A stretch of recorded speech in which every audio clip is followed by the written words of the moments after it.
Hello दोस्तों, तो कैसे हैं आप लोग। तो दोस्तों उम्मीद करता हूं कि आप सब बढ़िया होंगे और आप अपनी तैयारी को एकदम बेहतरीन तरीके से कर रहे होंगे। तो साथियों, जैसे कि आप सभी जानते हैं कि बिहार पुलिस 19,838 पोस्ट का जो है आपका एग्जाम भी डेट दे दिया गया है और बहुत कम समय बचा है।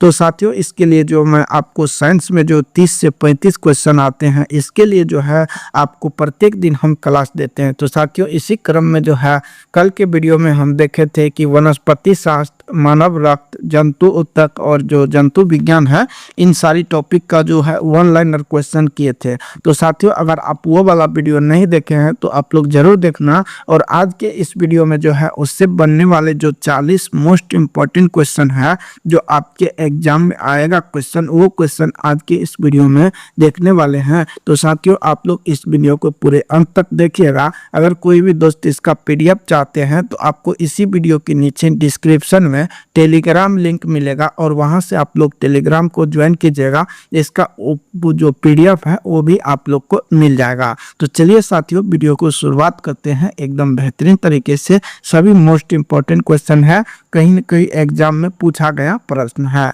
तो साथियों, आपके सामने देखिए पहला क्वेश्चन है कि चाय में जो उत्तेजित पदार्थ है वो कौन सा है। तो कल के वीडियो में आप लोग को बताए थे कि चाय निकोटीन जो है ये कहाँ पाया जाता है। तो मेरे दोस्त, ये आपको कहाँ पाया जाता है, तो तंबाकू की पत्ती में। कहाँ? तंबाकू की पत्ती में। और कैफीन कहाँ पाया जाता है, तो ये आपको बताए थे कि कॉफी में पाया जाता है। जो उत्तेजित पदार्थ है वो कैफीन है। और थीन जो है ये आपको चाय की पत्ती में पाया जाता है। कहाँ? चाय की पत्ती में पाया जाता है। क्वेश्चन पूछा गया है कि कॉफी में जो कैफीन रहता है ये कहाँ से प्राप्त करते हैं। तो याद रखना, कैफीन को हम बीज से प्राप्त करते हैं। कहाँ से? कॉफी के बीज से हम कैफीन प्राप्त करते हैं। और थीन को जो है हम चाय यानी कि चाय पत्ती से हम प्राप्त करते हैं। कहाँ से? ये पत्ती से प्राप्त करते हैं। और निकोटीन भी ये पत्ती में पाया जाता है। तंबाकू की जो पत्ती है उसमें निकोटीन पाया जाता है। अगला क्वेश्चन देखिए, क्वेश्चन है कि जो रक्त का अध्ययन क्या कहलाता है। तो ब्लड का जो अध्ययन है इसे हम हेमेटोलॉजी कहते हैं। क्या कहते हैं? ये भी क्वेश्चन कल देखे थे और मोस्ट इम्पोर्टेंट प्रश्न है। ब्लड के अध्ययन को हम हेमेटोलॉजी कहते हैं। अगर बात करें हिस्टोलॉजी की, तो इसमें हम ऊतक का अध्ययन करते हैं। किसका करते हैं मेरे दोस्त? ऊतक का अध्ययन करते हैं। और डेंड्रोलॉजी क्या है, तो इसमें हम झाड़ियों का अध्ययन करते हैं। किसका? झाड़ियों का। और ऑस्टियोलॉजी में जो है मेरे दोस्त, इसमें हम हड्डी का यानी कि अस्थि का अध्ययन करते हैं। किसका? हड्डी का या अस्थि का अध्ययन करते हैं। तो इसका आंसर आप लोग को ऑप्शन नंबर ए बिल्कुल सही जवाब हो जाएगा, याद रखना। अगला क्वेश्चन है कि रक्त का कितना प्रतिशत भाग प्लाज्मा होता है। तो आपको कल बताए थे साथियों, ब्लड जो होता है, ब्लड ये दो भाग होता है। इसका एक भाग जो होता है वो प्लाज्मा होता है और एक भाग जो होता है ब्लड कणिका होता है। तो प्लाज्मा जो है ये रक्त का 55% भाग है और ये जो है आपको 45% भाग है। इसके भी आप लोग को 3 भाग बताए थे। पहला भाग था यानी कि आरबीसी, दूसरा था डब्ल्यूबीसी और तीसरा था प्लेटलेट। आरबीसी का में जो है हेमोग्लोबिन पाया जाता है और जो रक्त को क्या करता है, हेमोग्लोबिन रक्त में ऑक्सीजन का परिवहन करता है। और इसका जो नाम बताए थे ये था, क्या नाम था? एरिथ्रोसाइट्स था। क्या था? ल्यूकोसाइट था। और ये था थ्रोम्बिन था। क्या था? थ्रोम्बिन था। ये इसको आप लोग ध्यान रखेंगे, प्लेटलेट्स को थ्रोम्बिन भी कहा जाता है। तो इसका आंसर मेरे दोस्त ऑप्शन नंबर डी हो जाएगा, 55%। तो याद रखना। अगला क्वेश्चन है कि प्राणी जगत का सबसे बड़ा संघ कौन सा है। तो ये आप लोग को कल भी बताए थे। तो ये आपको हो जाएगा आर्थ्रोपोडा। क्या होगा? आर्थ्रोपोडा है। और मोलस्का की बात करें तो ये प्राणी जगत का दूसरा सबसे बड़ा संघ है। यहाँ पे आप लोग कुछ इमेज में देख रहे होंगे कि ये जो है आपको है, ये आर्थ्रोपोडा संघ के जीव कुछ इस प्रकार से हैं। आप लोग यहाँ पर देख रहे होंगे और ये सारी आर्थ्रोपोडा है। और यहाँ पर जो इमेज में आप लोग को दिख रहा है ये सारी जीव जो है ये आपने देखा होगा। ये सारी जीव आपको कहाँ मिलेगा, तो ये पानी में मिलता है। ये सब किस में आता है, तो ये मोलस्का संघ के जीव हैं। तो इसको याद रखना। आगे देखिए क्वेश्चन है, इसमें जो प्रोटोजोआ संघ के अगर जीव की बात करें तो इसमें जो आपको जीव आ जाता है वो है अमीबा। कौन है मेरे दोस्त? अमीबा आता है। उसके बाद पैरामीशियम आता है। कौन आता है? पैरामीशियम और यूग्लिना जो है ये आपको जो है प्रोटोजोआ संघ में जीव आते हैं। तो आपको एक जीव का नाम बताना है जो पोरीफेरा संघ में आते हैं। कौन में? पोरीफेरा संघ में जो आते हैं उस जीव का नाम कमेंट कीजिएगा। देखिए क्वेश्चन है, मोस्ट इम्पोर्टेंट है कि मेढक में कितने कक्ष होते हैं। काफी मोस्ट इम्पोर्टेंट है और कल भी आप लोग को बताए थे। तो मेरे दोस्त मेढक में जो चैम्बर की संख्या होती है ना वो 3 होती है। कितनी होती हैं? 3 होती हैं। मगरमच्छ में कितना होता है? तो मगरमच्छ में चैम्बर की संख्या 4 होती हैं। और जितने भी स्तनधारी हैं ना उसमें चैम्बर कितने होते हैं? 4 होते हैं। और अगर हम बात करें जो कॉकरोच है मेरे दोस्त, कॉकरोच, इसमें चैम्बर कितने होते हैं? 13 होते हैं। तो इसको याद रखना, ये सभी पूछा गया है। अगला है कि सरीसृप युग का विकास किस युग में हुआ था। तो सरीसृप का विकास जो है ये आपको हो जाएगा मेसोजोइक युग में। किसमें मेरे दोस्त? मेसोजोइक में। आप लोग कुछ यहाँ पे इमेज देख रहे होंगे कि सरीसृप जीव का, और ये सारी जीव जो है सरीसृप है। और ये वे सभी जीव है जो जमीन पर रेंग कर चलते हैं। कैसे चलते हैं? रेंग कर चलते हैं। ये सारी जीव आप लोग को इमेज में दिख रहा होगा, ये सभी जो है सरीसृप जीव है। कौन सा है? सरीसृप है जो जमीन पर रेंग कर चलते हैं। तो इसको आप लोग ध्यान रखेंगे और आंसर ऑप्शन नंबर 6 के लिए ए बिल्कुल सही जवाब हो जाएगा। अगला क्वेश्चन देखिए, क्वेश्चन है कि मरुस्थल पर जो उगने वाला पौधा है उसे हम क्या कहते हैं? तो उसे जीरोफाइट कहते हैं। क्या कहते हैं? जीरोफाइट। तो आंसर तो ऑप्शन नंबर बी होगा। लेकिन जो चट्टान पर उगते हैं पौधा उसको हम क्या कहते हैं? तो उसे हम कहते हैं लिथोफाइट। क्या कहते हैं मेरे दोस्त? लिथोफाइट कहते हैं। तो इसको याद रखना। अगला क्वेश्चन देखिए, क्वेश्चन है कि जंतु जगत का दूसरा सबसे बड़ा संघ कौन सा है। तो आपको बताया है कि ये मोलस्का जो है जंतु जगत का दूसरा सबसे बड़ा संघ है। और आर्थ्रोपोडा जो है जंतु जगत का सबसे बड़ा संघ है। ये मोलस्का संघ के सारे जीव हैं, आप लोग को दिखाए भी हैं। और ये आप लोग देख लीजिए, ये प्रोटोजोआ संघ के जीव है। जैसे ये है पैरामीशियम, ये है आपको अमीबा और ये है यूग्लिना। तो इसको ध्यान रखेंगे। अगला क्वेश्चन देखिए कि रक्त का पीएच मान होता है। तो रक्त का जो पीएच मान होता है वो मेरे दोस्त 7.4 होता है। कितना होता है? 7.4 होता है। तो आंसर तो ऑप्शन नंबर ए हो जाएगा। क्वेश्चन पूछेगा कि रक्त कैसा विलयन है, ये आपका क्षारीय विलयन हो जाएगा। क्या होगा? क्षारीय विलयन, क्योंकि 7 से जिसका मान अधिक होगा वो क्षार होता है, 7 से कम होगा तो वो अम्ल होता है, और 7 के बराबर जो होता है वो उदासीन होता है। तो इसीलिए ब्लड एक प्रकार का क्षारीय विलयन है। क्वेश्चन पूछेगा कि कौन सा एक लिक्विड कनेक्टिव टिश्यू है, यानी कि तरल संयोजी ऊतक है। कई एग्जाम में पूछा गया है। तो याद रखना, ब्लड जो है ना एक तरल संयोजी ऊतक है। तो इसको याद रखेंगे। अगला क्वेश्चन है कि हीमोग्लोबिन में कौन सा तत्व मौजूद रहता है। तो हीमोग्लोबिन में जो पाया जाता है वो पाया जाता है आपको लोहा। क्या पाया जाता है? लोहा पाया जाता है। तो आंसर क्या हो जाएगा? लोहा को ध्यान रखेंगे। और शरीर में इसका काम क्या है? ब्लड में। तो साथियों ये जो है ऑक्सीजन का परिवहन करता है। क्या करता है? ऑक्सीजन का परिवहन करता है। तो इसको याद रखना है। अगला है कि कॉकरोच के हृदय में कितने प्रकोष्ठ होते हैं। तो याद रखेंगे मेरे दोस्त, इसमें 13 होते हैं। कितने होते हैं? 13 होते हैं। तो ऑप्शन नंबर डी हो जाएगा। ये 4 क्या है? तो मगरमच्छ में कितने चैम्बर होते हैं? मगरमच्छ में 4 होते हैं। यानी कि ये मगरमच्छ क्यों पूछा जाता है कि मगरमच्छ जो है ये सरीसृप यानी कि रेप्टाइल वर्ग है। और सरीसृप के जितने भी जीव होते हैं सामान्यतः उसमें 3 चैम्बर होते हैं, लेकिन मगरमच्छ में 4 चैम्बर होते हैं। इसीलिए यह एग्जाम में काफी पूछा जाता है। तो इसको याद रखना। अगला क्वेश्चन है कि मांसपेशी और अस्थि को कौन जोड़ता है। अगर हम बात करें मेरे दोस्त लिगामेंट की, तो यह आपको हड्डी और हड्डी को जोड़ने का काम कौन करता है? तो लिगामेंट करता है। और हड्डी और मांसपेशी को जो जोड़ता है वो टेंडन जोड़ता है। तो आंसर तो हमारा ऑप्शन नंबर ए हो जाएगा। इसको ध्यान रखेंगे। न्यूरॉन की बात करें तो ये तन मानव में जो है सबसे लंबी कोशिका अगर पूछेगा किसकी है, तो तंत्रिका तंत्र यानी न्यूरॉन की। क्वेश्चन पूछेगा कि 2 न्यूरॉन के बीच जो खाली स्थान है उसे हम क्या कहते हैं? तो उसे सिनेप्स के नाम से जानते हैं। तो ये भी क्वेश्चन पूछा गया है। अगला क्वेश्चन देखिए कि उत्तक का अध्ययन क्या कहलाता है। तो उत्तक के लिए जो अध्ययन है वो आपको हिस्टोलॉजी हो जाएगा। क्या होगा? हिस्टोलॉजी। तो आंसर तो ऑप्शन नंबर डी हो जाएगा। लेकिन माइकोलॉजी की बात करूँ ना मेरे दोस्त, तो इसमें हम किसका अध्ययन करते हैं? इसमें हम कवक का अध्ययन करते हैं। फाइकोलॉजी की बात करूँ तो इसमें हम शैवाल का अध्ययन करते हैं। किसका? शैवाल का अध्ययन करते हैं। तो इसको आप लोग ध्यान रखना।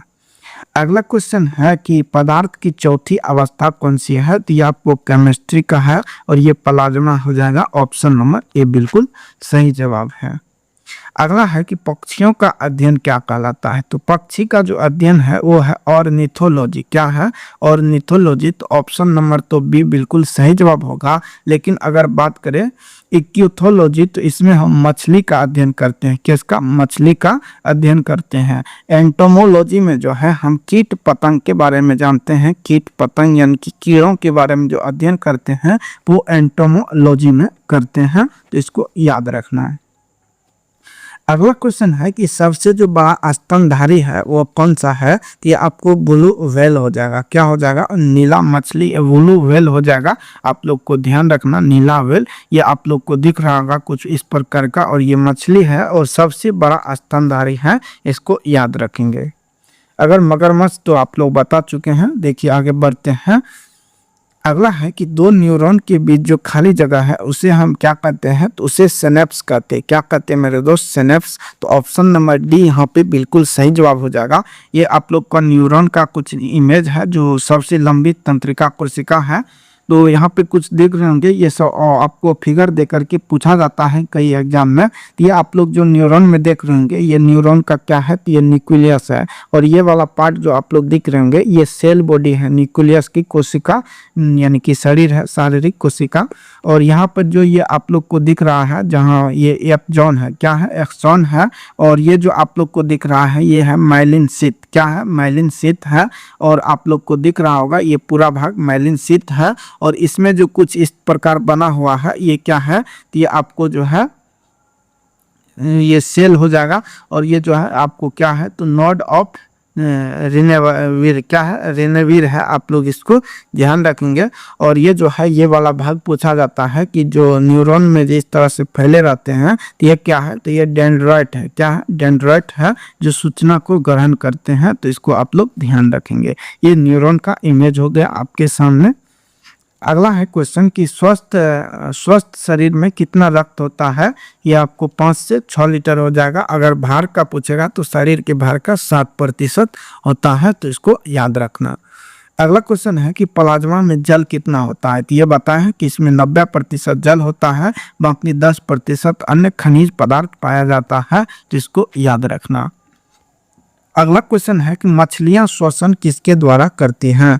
तो मछली जो है ना मेरे दोस्त ये श्वसन आपको गिल्स के द्वारा करते हैं। गिल्स या तो यानी कि गिल्स या कर दे गैल्फर के द्वारा करते हैं। जितने भी स्तनधारी हैं वो आपको फेफड़ा के द्वारा श्वसन करते हैं। किसके द्वारा? फेफड़ा के द्वारा। आपको क्वेश्चन है कि त्वचा के द्वारा कौन सा जीव श्वसन करते हैं? तो आप लोग आंसर बताइएगा। तो त्वचा के द्वारा कौन हो जाएगा? तो जो त्वचा के द्वारा एनिलिडा संघ के जीव है वो आपको केचुआ जो है, ये केचुआ त्वचा के द्वारा ही श्वसन करते हैं। तो याद रखना है। अगला है तंबाकू में जो विषैला पदार्थ है वो निकोटीन हो जाएगा। क्या हो जाएगा? निकोटीन हो जाएगा। तो कैफीन और थीन के बारे में बताए हैं। कैरोटीन आप लोग को कहाँ पाया जाता है? तो नाखून और नाखून में भी पाया जाता है। बाल में जो कैरोटीन ये जो है आपको ध्यान रखना है। अगला है कि एक स्तनधारी के हृदय में कितने चैम्बर? तो कई बार बताए हैं ये 4 चैम्बर होते हैं। कितने होते हैं? 4 चैम्बर पाया जाता है। अगला क्वेश्चन है कि रक्त को सुरक्षित रखा जाता है। तो ये कितने पे? तो 40 डिग्री फ़ारेनहाइट पे ब्लड को सुरक्षित रखा जाता है। तो आंसर ऑप्शन नंबर बी को याद रखना। अगला है कि एनिलिडा संकेत जीव श्वसन किसके द्वारा करते हैं? तो आपको पूछा गया था एनिलिडा संकेत जीव ये आपको त्वचा के द्वारा श्वसन करते हैं। किसके द्वारा मेरे दोस्त? त्वचा के द्वारा। स्तनधारी जो है फेफड़ा के द्वारा। और जो मछली है ये गिल्स के द्वारा श्वसन करते हैं। तो आप लोग याद रखना।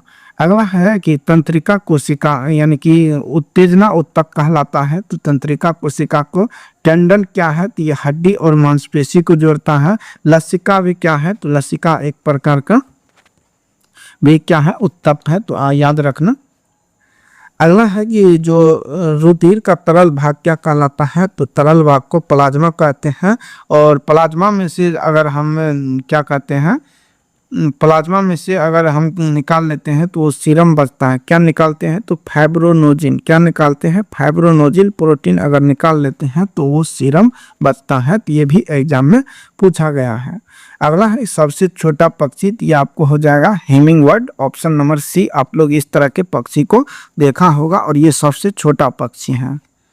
अगला है कि मगरमच्छ में हृदय, तो ये आपको यहाँ पे बताएं 4 चैम्बर होते हैं, तो ऑप्शन नंबर डी बिल्कुल सही जवाब हो जाएगा।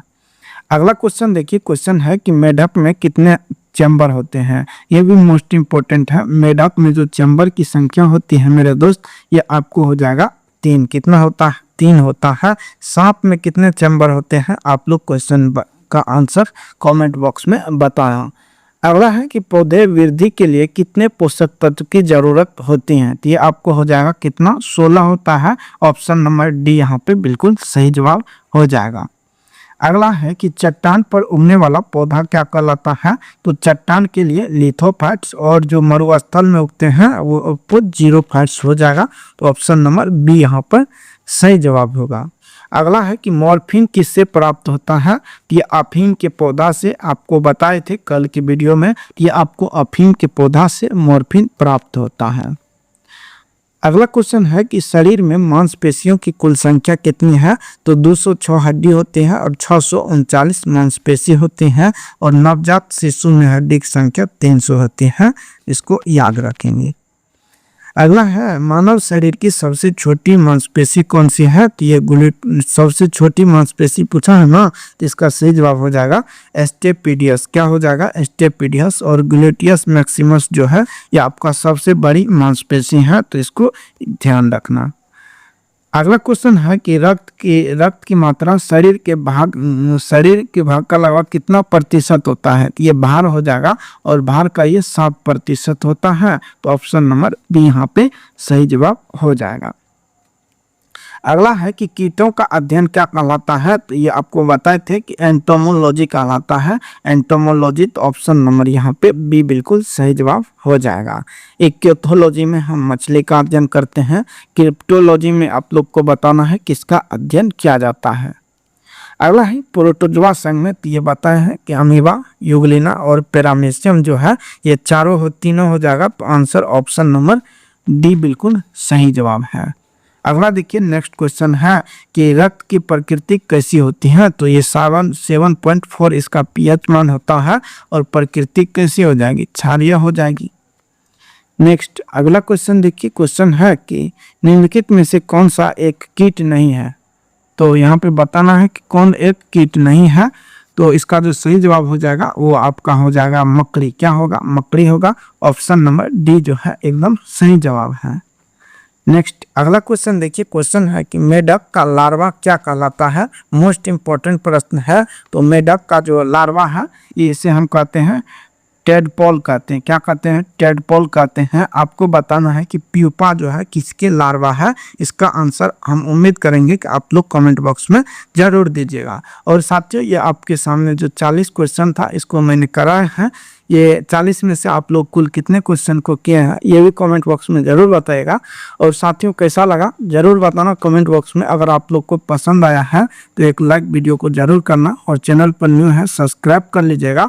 तो साथियों बने रहिए, इसी तरह अगले वीडियो में आपको इससे बेहतरीन कंटेंट देने का प्रयास करेंगे। तो साथियों थैंक यू, जय हिंद।